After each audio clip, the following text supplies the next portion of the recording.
Hello, hello, everybody. I'm so excited for tonight. We're doing a special interview with one of my clients, and I think you're all going to really, really enjoy it. I'm going to wait for just a second for some people to hop on, and then we're going to jump in and get going.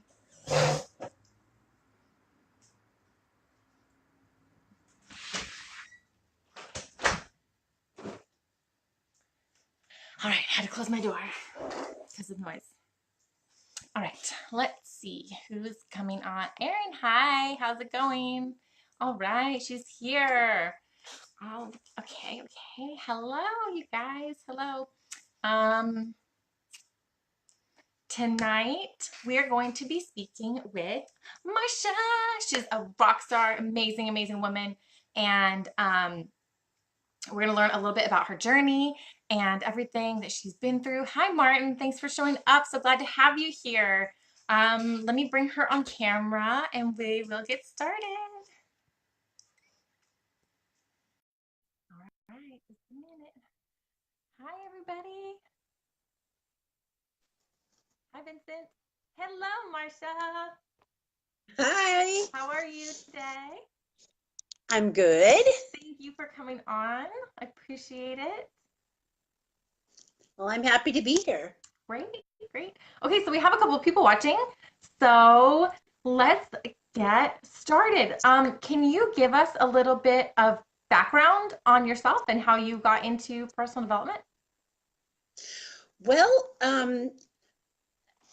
I had I have this murderous temper, and when I was a kid, I mean, hardly anybody ever actually gets to see it, but when I was about 12 years old, I decided that I better get control of my temper because I was getting old enough to where I would actually want to kill someone. So I thought, maybe I should get control of that.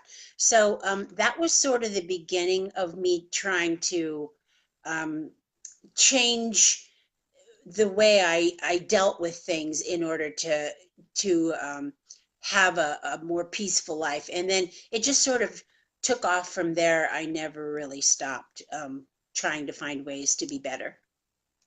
Awesome. Well, starting early, it's a good thing. Imagine where you've been if you didn't start at 12. Right. Probably So, in prison for murder. so what's been your biggest challenge in life?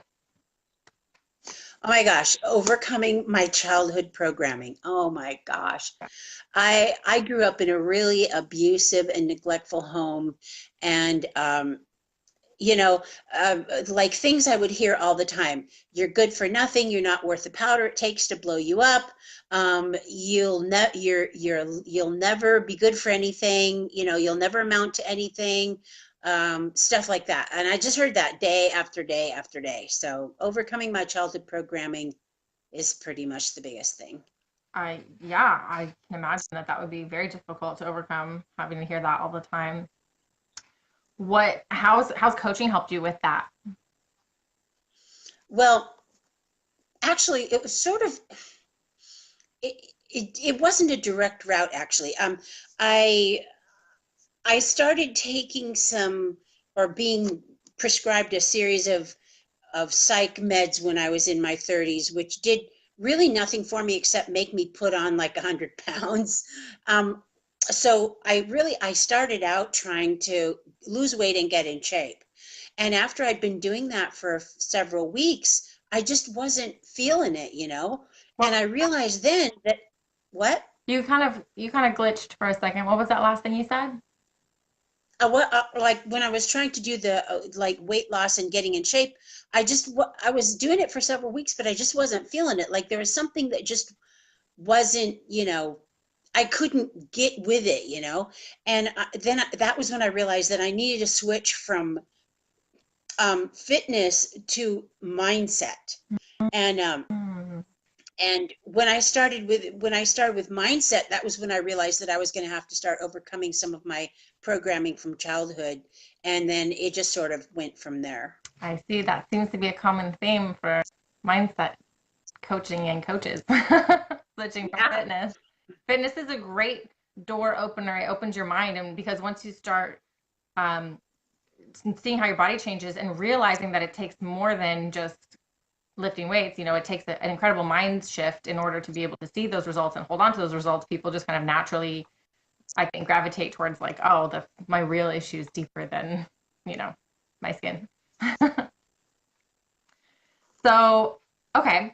So then, since we've been coaching together, what changes have you noticed in your life?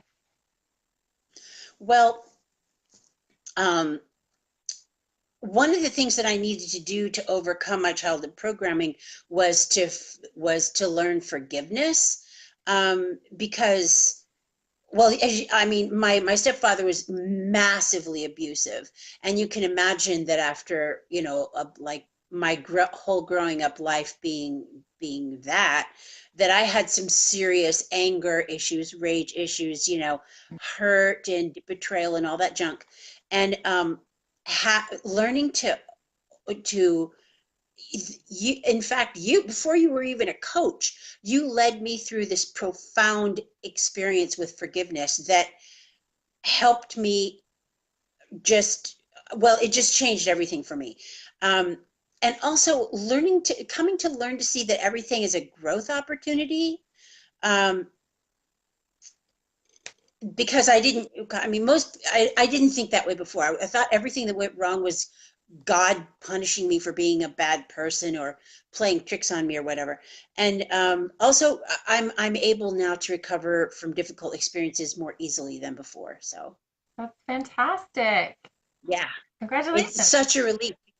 Yeah, I used to just hang on to, I mean, not resentment, but the damage from it, you know. Hmm. Hmm. So, going back to forgiveness, how has becoming more forgiving affected your life? Wow. Um, my abuser, my stepfather, I was able to completely forgive him. And I know this is going to sound crazy to some people out there. I actually got to the point where I could thank him for the part he played in my growth, in my ability to, I mean, it sounds kind of nuts, but just having something that huge to forgive and being able to do it, I was actually grateful for that, for that, because if I could forgive something that huge, I could forgive anything. You kind of glitched out on the very beginning of that. Who is it that you were forgiving? My stepfather, my abuser. Oh, I just have absolutely no ill will toward him anymore. And when I remember that experience, that sort of thing you led me through to help get to forgiveness, when I think to remember it, it helps me forgive other people that I feel wronged by as well. So wow, that's beautiful. Really. So, have you noticed since we've been coaching together, have you noticed any changes in like your mood? And if so, like how can you tell us about that? yeah, oh my, yeah, okay. Long before, like many years ago, I had this kind of domino of effect of things happening in my life where one thing tipped and then my whole life just fell apart. Um, I, I, I lost my job, and then 2 days later, my mom died.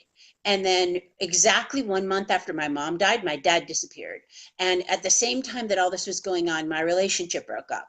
And then, also I'd been just launching a new business, and the business, because of all of my grief and stuff, the business just fell through the cracks, and it never launched. Also, I'd been offered a really prestigious and high paying job in a company that was opening a field office in my town. And then at the last second, they decided not to open the field office. And so basically I had zero income at all. My debts were piling up. I couldn't pay the rent on my house, so I lost my house. And then I couldn't afford to support my kids anymore. So one of them went off on their own, and the other one went back to live with his dad. And so, like, all in the space of literally 2 months, I lost everything, like Oh, everything. And I ended up living in a leaky, old, rundown motorhome on the street. And it was bonkers. I was completely crazy. I just lost it. I went from having like a really awesome job with a lot of great responsibility to literally being homeless and destitute. Um, so I was nuts. I didn't know what to do.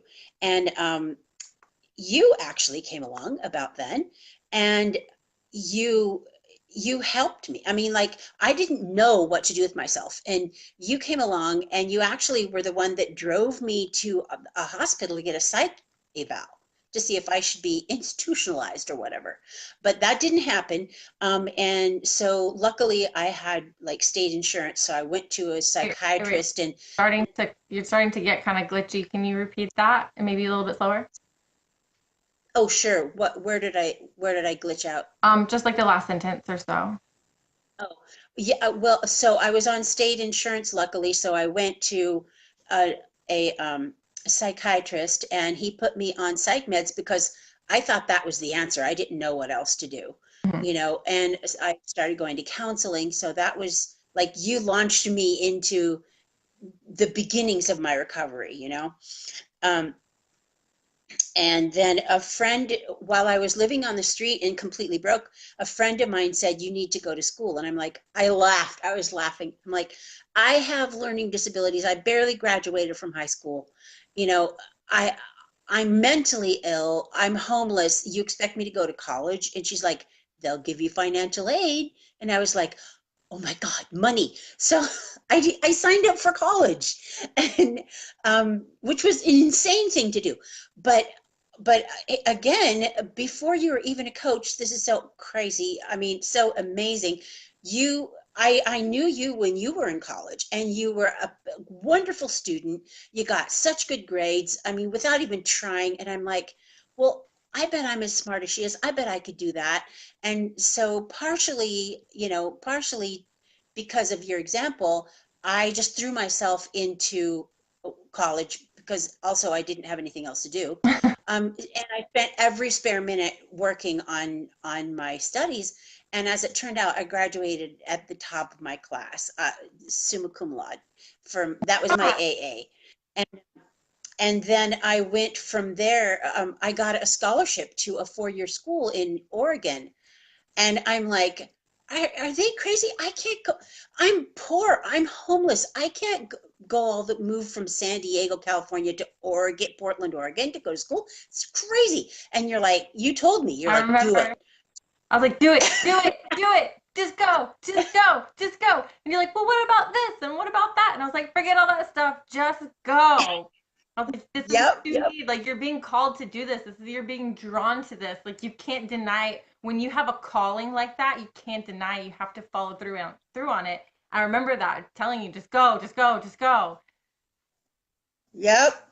So, like, like deathly afraid, I packed all my junk up into my old rickety motorhome, and I drove up to Portland, Oregon, and I went to school. And I graduated with my, Oh no, you froze. sorry, I got a call came in. Sorry about that. I graduated with my bachelor's magna cum laude. Yay! And yay me, yay me. And the whole time I was there, I was woofing at various farms because, of course, ever since I've been 19, I've wanted to have my own farm. And so I was woofing at all these farms and organic gardens and all that stuff, which is the first time I ever got to actually do the farm thing that I wanted to do. So um, anyway, so that wait, what was the question? Oh, changing my mood. Yeah. Okay, so I got up there, and I realized I couldn't get my psych meds anymore because I wasn't on their insurance up there in Oregon. And I'm like, oh my God, I'm going to lose my stuff. I'm going to go crazy again. I'm going to flunk out. So before I left, you had given me a book, and you're like, here, I think this book is going to help you. And it was a book about gratitude, but I didn't, I'm like, thank you. And I just stuck it in a box. But when I got there, I was going through a box of books looking for something to read, and I found that book. And I'm like, I'm going to read this book. So I started reading the book, and I started doing the exercises on gratitude. And before I knew it, like practically, well, in like a week, I was seeing a difference. And by the time I was finished with the book, my life was not the same. Like I'd be driving to school and it'd be pouring rain. And I'd be thankful that I had windshield wipers. And then I was like thankful to the person that invented windshield wipers. And then I was thankful for the people who made the little rubber thing that goes on the windshield wipers. And then I was thankful for the little screws that held the windshield wipers onto the car. And when I first started the book, it was lucky if I could find anything at all to be thankful for. And now I'm just thankful for everything, and my mood is just, I'm so enthusiastic and so outgoing, and before I was like, oh, like, and now people are like, whoa, you're so enthusiastic, you're actually kind of freaking me out. That's so funny. And I think that that is so beautiful that you're able to find things to be grateful for. And I like to use this as like an example that if you're ever feeling unloved, that all you have to do is look around you and you can see like somebody went out of their way to design this windshield wiper in order to make your life easier. And somebody else dedicated their career to creating this windshield wiper so that you could drive easy. And that screw, somebody designed that, somebody forged that, somebody created that for you in order to be able to live the life that you want to live, right? Like I can't drive a car unless an entire group of people come together and create one for me. And so how can you not feel loved when you're in that kind of environment, like there's a lot to be thankful for, and that's really beautiful that you're able to see that now and that you've been awakened to that. That's awesome. Um, Martin wants to know how I managed to forgive my stepfather. Do you want to tell him, or do you want to save that for another time? Oh, I can't see that comment. Oh, that's weird. Oh, now they're coming in. Oh, interesting. What made you forgive your stepfather? Okay, well, I can tell that story real quick.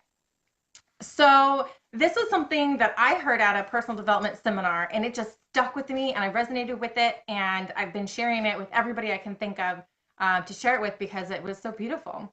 And this is the idea that even if you're, not religious, we'll just humor me on this one. So let's just say we're all at our core, we're all energy.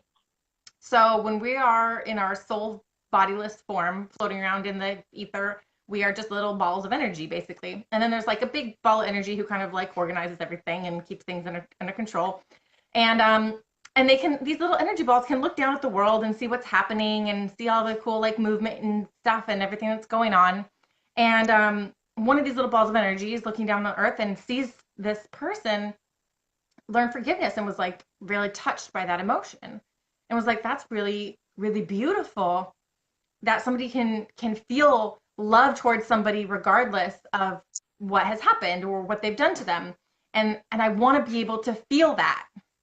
And so he goes to the big ball of energy. He's like, hey, help me out. I got to get onto Earth so that I can learn that feeling of forgiveness because it's so beautiful and it's so touching. And I have to feel it for myself. And the big ball of energy is like, okay, but you have to realize that if you want to experience forgiveness, you have to get hurt first. You got to get hurt real bad. You got to get hurt so bad that you have the opportunity to feel the gratitude and the love and the forgiveness.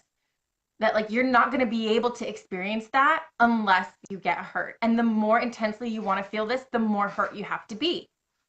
And the little ball of energy was like, oh my gosh, I didn't think about that. And he was like, okay, I'm willing to do that. I'm willing to take the hurt and the pain in order to experience the freedom and the gratitude and the love and the forgiveness that I really want to feel. I'm going to do it. I'm willing to do it.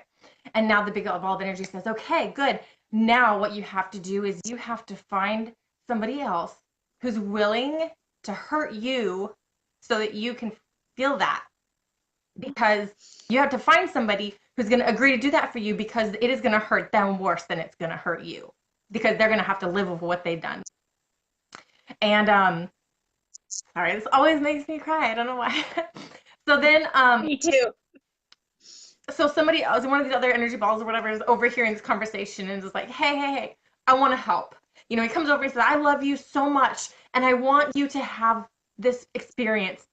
And I want you to be able to feel this forgiveness that you're so desperately wanting to feel. And I'm willing to take on that guilt and that shame and all of those negative feelings that is required in order to give you the gift of hurting you so that you can experience this forgiveness that you so deeply desire. And the big ball of energy was like, okay, you guys are nuts. All right, cool, here you go. And poof, and then they're down to earth. So what I believe is that on some level, we are all in agreement on this. And that before we get here and our higher selves are all connected on this energy level that we can't really see, that it's kind of operating in a different plane than we are able to comprehend. But we're all constantly making agreements with each other. So we're giving each other opportunities to learn forgiveness, to learn love, to learn loneliness, to learn um, overcoming challenges and tribulations and just figuring out a way to get the most that we can out of this life. So when you look at it from that perspective, you can feel gratitude when you've been hurt because it gives you the opportunity to learn something from it, to learn forgiveness. And it also helps you learn to forgive yourself when you have done something wrong because you know that there's a divine purpose in that and that you are giving the opportunity to somebody else to learn this beautiful emotion of forgiveness. So that's the long version of my forgiveness story. And that's the I just want to say that my stepfather lived like if I thought my abusive upbringing was bad, it didn't hold a candle to what my stepfather went through. I mean, I'm not going to go into it, but his life was literally hell on earth. And when I thought about it in terms of that story that you told, I thought, in part, he volunteered to go through all of that horribleness so that he could be a messed up enough person when he got to me to do what he had promised to do for me before we came here.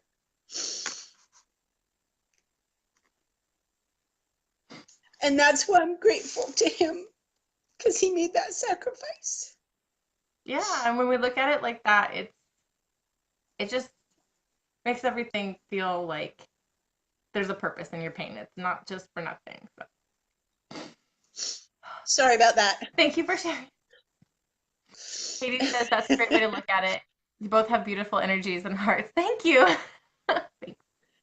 Thanks. Okay, back to the question. Well, that kind of leads us right into my next question, which was, how's coaching helped you change the way that you perceive things? Well, in addition to that really like life-changing experience, also I used to think like I didn't trust anybody because, well, for one thing, my mom had taught me you cannot trust anyone. Nobody's ever going to be there for you. They're going to abandon you when you need them most. You can only depend on yourself. So this was all stuff that my mom had taught me, and I hated people. I thought they were parasites. I thought the world was a beautiful place if it wasn't for people. People were just parasites, and I used to avoid them. I was like a hermit. Like and anyway, yeah, I just had a really negative, I didn't make friends. I would duck around the corner when somebody I knew came along so I wouldn't have to talk to them. It was pretty extreme. But through coaching, I began to see that people are vital to each other's growth. Like the tools you have in your toolbox, they're all great.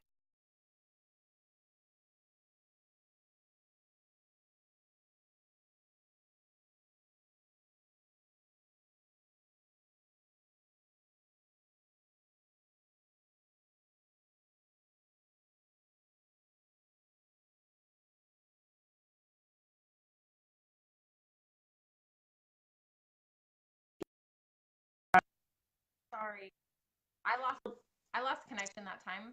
I apologize. So can I just assume everybody else already heard what I said? No, because since I'm hosting it, I think we both cut out, Oh, and I didn't hear you. are, So, are we reconnected now? yes, we're reconnected now. Everything's good to go. And I think the last thing Okay.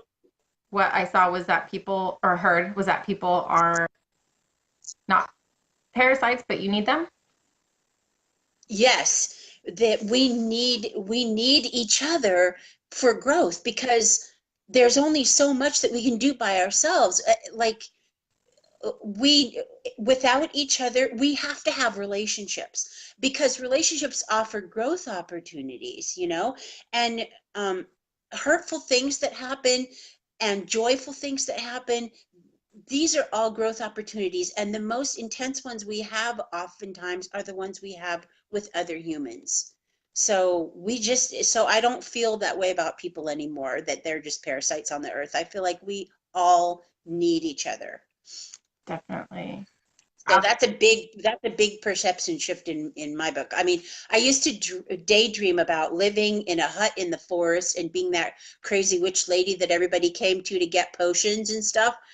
I mean, I I was like, I love the idea of being a hermit. So this is quite a change for me. So Well, I like it. I mean, I enjoy your company, so I'm glad that you're not off the grid. And that's interesting that yeah, kind of bring that up because a lot of the people in this challenge group have been saying some similar things that they isolate, that they don't like, they get angry at people a lot, and that they feel like they have to do everything by themselves. So being able to really embrace that community and ask for help and receive that when you need it is really beautiful. A great way to expedite your healing for sure. yeah, totally. I mean, Or I facilitate used it. to think, yeah, my mom had taught me that I have to do everything by myself, and I did for the longest time. And I did really, I have to say, I kicked butt. I really did well doing everything on my own. But I can't tell you how much easier it is with help. Yeah. Yes. Thank So God. yeah, that's one of the biggest shifts in my perception that has happened since I started coaching. Awesome. So what is the most valuable lesson that you've learned since we've been coaching? That like I was saying, nobody can do it alone. You got to have people on your team. People are meant to help each other, you know, and this is 180 from what my mom taught me, that you're alone in essentially alone in the world and nobody cares. That's not true. So I mean, untrue. just being in this 5-day challenge, everybody is so supportive of each other. Like I think that any growth we're getting out of this 5-day challenge is directly because we're involved with each other, It's true. obviously. And you know what? There's even a bunch of people who are operating under the radar. They're still consuming all the content from this challenge. They're watching the replays, they're doing the homework. They're just not comfortable like putting themselves out there yet.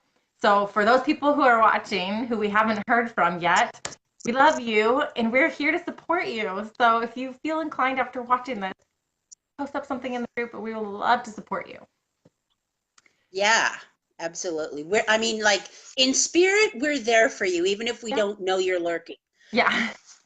Lurkers, that's what we should call you guys, lurkers. All you lurkers, come out of the shadows. So what area of your life do you think coaching has helped you with the most? Well, setting goals and intentions. I mean, I had heard about that before, from The Secret and all that, but I didn't really get it, I mean, it made sense on an intellectual level, but I didn't get that your intentions make all the difference in the world. Like you can do the exact same thing with one intention and get something completely different than if you do it with another intention. And that is just that's that's really changed so much for me. And also another thing is figuring out the baby steps that I can take to move me in the direction of my goals and intentions. Because before, everybody thinks I have to make all these fantastically huge changes. I have to change everything. I can't, there's no way I'm going to be able to keep up with it. No, you make one little tiny shift, like in geometry, okay? You got two parallel lines, right? Uh-huh. Okay? And they're perfectly parallel, right? If you shift one of them half a degree and then go 20 miles away, they're like this far apart, you Mm-hmm. know? Just changing your trajectory the tiniest bit can bring you to a whole new destination that you never even dreamed of. Yeah. So these tiny shifts that you can make, these tiny baby steps that you can take, are really important. I totally, totally agree. And going back to what you said about setting your intention, that is so, so huge. And I actually saw something earlier today about this, that just being open to change is what is really going to help you transform. It's like the Course in Miracles teaches that when you are called to learn this, you don't actually have to change anything about your life. Now, your whole life could change, or you do, or nothing could change. The only thing that you really need to do is be open to healing and being open to forgiveness and fixing your life. You just have to be open to it, and when you're open to it, things will start to change. And if things around you don't Yeah, change, your mind, you will change, and that will transform your entire experience and quality of life. exactly. Like sometimes, even though nothing materially changes, if you change the way you think about it, it's a whole nother experience. Yeah. Like people. I mean, just like people. I used to think that people were horrible, and people haven't changed. They haven't changed at all. But I've changed. And that now I feel that people are necessary and even fun. Yeah. Fun. Yeah. People are fun. People are the best way to have fun. So, speaking of people, what types of people do you think coaching could help? Okay, well, I hate to be obvious here, but everybody. I mean, like even rich people, a lot of rich people aren't even happy. So they could benefit from coaching, right? Just to find how they can spend their money and be happy, you know. But honestly, this 5-day challenge has showed me how many women struggle with the same issues. So many. I mean, I keep everybody who posts their thing, their homework, I'm reading it and I'm like, oh yeah, I can totally identify with that. As so many women are struggling with the same thing, and we need to support each other. We need support. I mean, what woman doesn't need support, especially in Western society? Actually, anywhere, but like who doesn't? What woman couldn't use some extra support? We need to support each other now, especially as women begin to take back their power. And there is a revolution going on, and the mindset revolution, that's not just some like hypey. Did you even know what you were saying when you named it mindset revolution? It is a revolution. It's a revolution. We're changing the world here. We're offering women the community and the support that they need to truly get out there and change the world. Yes, absolutely. It is. Oh, Yeah. wait, Vincent, Yeah, but Vincent has something to say about reframing. I mentally turned a traumatic experience into a comedic experience. When I think about it, I laugh out loud instead of feeling pain. That's great. congrats on Okay, that. go ahead. What were you gonna say? Oh no, that's fine. That's awesome. About the revolution. You were going to say something Revolution. about the revolution. Oh, that now is a really important time in history for women because they're finally, opening up with the Me Too movement and all these pay equal pay finally, like people fighting for that in Hollywood very publicly, very openly. And I think that you're right, having a container where women can come together to support each other and and and and get the support that they need when they need it, is really important. And I'm so so grateful that you guys are here and participating, and that my mindset revolution, which I thought was kind of a cute name, could actually be the start of an actual movement, which is an incredible thought that makes me tear up. So it's awesome. I'm just so stunned. Um, so I actually was going to ask if you would recommend coaching to a friend, but I think that that pretty much covers it. Would you recommend coaching to friends? Oh my God, yes. And of course men need it too. Something, actually, I read a little thing on the internet today. Somebody said, "What? Ask men, what's the worst thing about being a man?" And we don't think about that, as women, because obviously we're kind of caught up in our own stuff.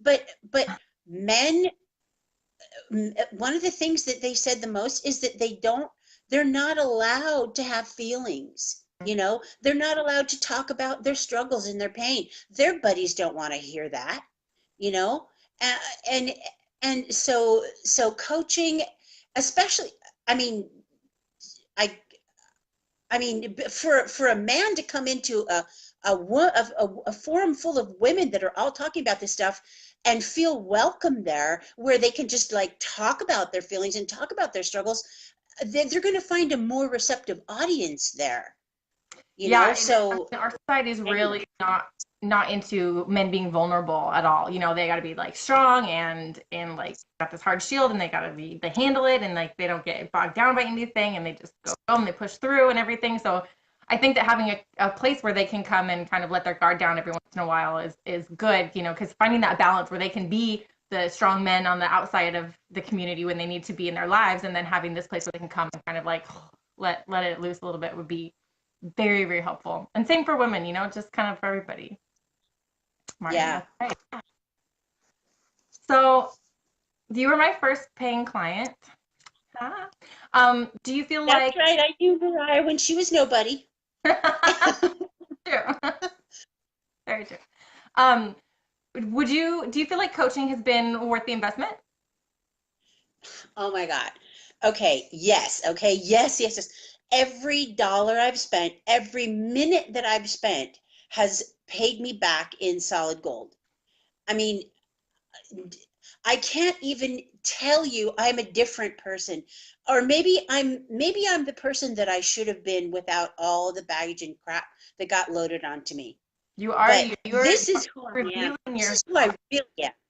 Yes. What? This is the truth of you. You are revealing yourself. This is the self that is meant Right. to be here. That, you know, as we grow up, we learn to hide under this blanket and hide under that veil and hide under this other veil. And we keep covering ourselves and weighing ourselves down with this like baggage and these cloaks and these masks. So finally, when we get to this place here with coaching, where we're finally able to see who we truly are and become our highest self and become the best version of ourselves, we can finally drop all of the baggage and the veils and the masks and all these like into labels that we all have and just let our true higher selves finally come forward and manifest what we're put here to do, which is be awesome. So is there any advice that you would give to somebody who might be on the fence about considering like coaching, maybe coaching, maybe not? Okay. Okay. Yes. Yes. What the reason that that book changed my life is because I did the work. I mean, I'd read a million books before. I read them till they were coming out my ears. But that you have to do the work. You can't just sit and listen to it, okay? If Mariah says write a list, write the list. If Mariah says meditate for 5 minutes, meditate for 5 minutes. You can't get any the word the magic is not in the words, it's in the work. Okay? If you're going to just sit on your butt and listen and then walk away from your computer and go on with your life, you may as well tie your money to a rock and throw it in the ocean. You got to do the work. Yeah, very true. You have to do the work. Do the work. And doing the work is not just consuming the content and going to sleep. Right? Like it's like what you said. It's journaling, it's meditating, it's doing writing the list. When I say take notes, take notes. When I say, you know, write this down or remember this or these are the 3 steps, you better have a pen and paper handy so you can reference that because that stuff's gonna need to stick. You're gonna need to come back to it. Yep. Um, awesome. Well, thank you so much for doing this. Do you have any parting words of wisdom for our challenge members? Yeah, actually. I had this quote that I don't even remember where I found it, but it used to be the signature line on my email, and every email I sent out had this on it. Destruction precedes creation. You cannot build something without breaking something else down to do it. And so no matter what kind of a shambles your life might be in, those shambles are the building blocks of your new life. Okay? There's no there's no Taj Mahal, there's no monument, there's no sculpture that is created without destroying a buttload of materials to get there. That's true. Even the Take the pyramids had building quarries. blocks. What? I said that's true. Even the pyramids have quarries. You gotta pull the rock That's right. somewhere. That's right. So just if you feel like your life is falling apart, good, because now you have the materials to build a new one. Oh, it's the best time. The best time in your life is when it is completely like you're at rock bottom, because then you have the freedom and the opportunity to recreate your life however you want it. You can just start over from the very beginning and be like, okay, well, how do I want it to look now? And then you can just start working on that. Awesome. Those are great words of wisdom. Thank you so much. Thank you so much for being here and for being just such a supportive member of this community and helping out so much and being on this call and being so open and willing to share your experience with everybody. It's been super inspirational for a lot of the challenge members. I know that, and as well as for me. Yep. I really appreciate it. Well, thank you so much. It was fun. You, you froze again. Sorry, I got somebody tried to call me. Oh. So yeah, I had a blast. Thank you so much. You. And for everybody watching, if this transformation has been, I mean, the transformation is pretty incredible. If it's something that you are interested in experiencing for yourself, we'll be giving out more information on that tomorrow. So make sure you stay tuned and just start thinking about how you want your life to go. What kind of transformation do you want to see in your life? What kind of things could you accomplish if you were able to overcome your conditioning from childhood and your limiting beliefs and the feelings that life is happening to you instead of for you? So we'll be back on here tomorrow at noon for the Q&A and lessons from last night. So thank you all for being here. Thank you, Marcia. Really, really appreciate it. And I'll catch you guys all tomorrow. Bye.